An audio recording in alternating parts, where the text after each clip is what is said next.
like a festive holiday cookie? I know that I do, and I love to bake them and share them with my friends.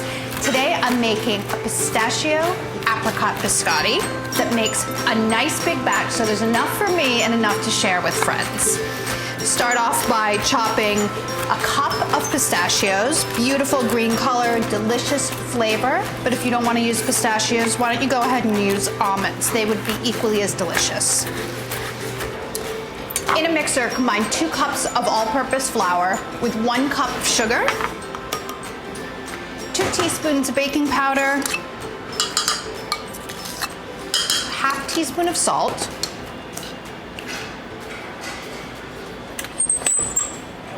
just get everything combined and then add your butter. This is kind of an interesting method. It's a little unusual. It's a combination of creaming and cutting butter in. I learned this method from a chef that I worked for a long time ago. What you're doing is you're coating the flour with a little bit of this butter. You want the texture to be like course meal after you've added this.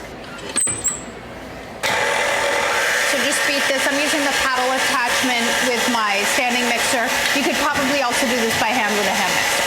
Then add 2 eggs, one at a time. Turn it off. I'm gonna actually put this into the bowl first because I'll catch any eggshell, if there is any.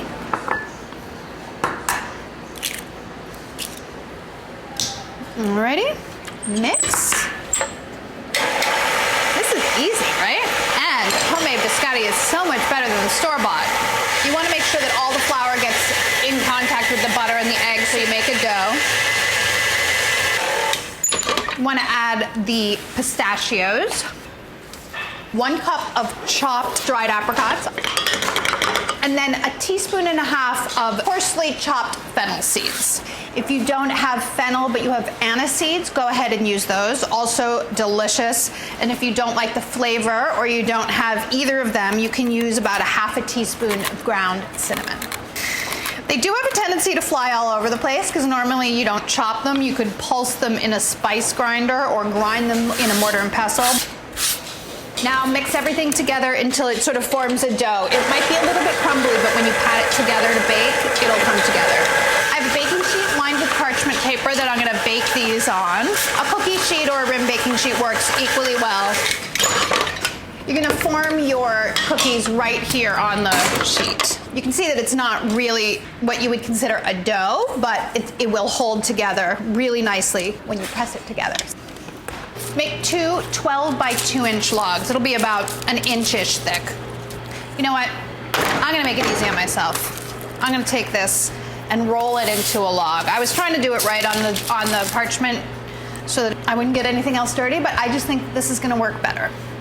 For me, you can do it however you want. Roll it into a 12-inch log and then pat it out so it's about 2 inches wide.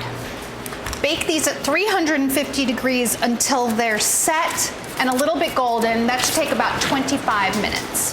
When the logs are baked, let them cool completely, then slice them crosswise, about 1/4 inch thick, and you're gonna rebake them. That's what biscotti means, twice baked.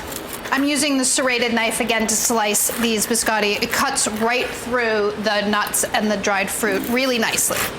Then what you're gonna do is put them on a parchment lined baking sheet again. You'll probably need more than 1 sheet since you have 2 logs.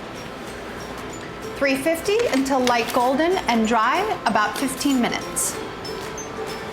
When they're nice and cool, you can pack them up and give them to your friends, but make sure that you save some for yourself because you're gonna wanna enjoy this treat just as much as you're gonna wanna share them.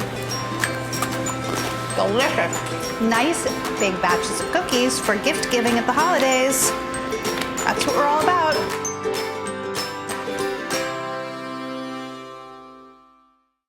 Hi guys, thanks for watching this video. Be sure to click here if you want to subscribe and click over here if you want to continue watching more great videos like this.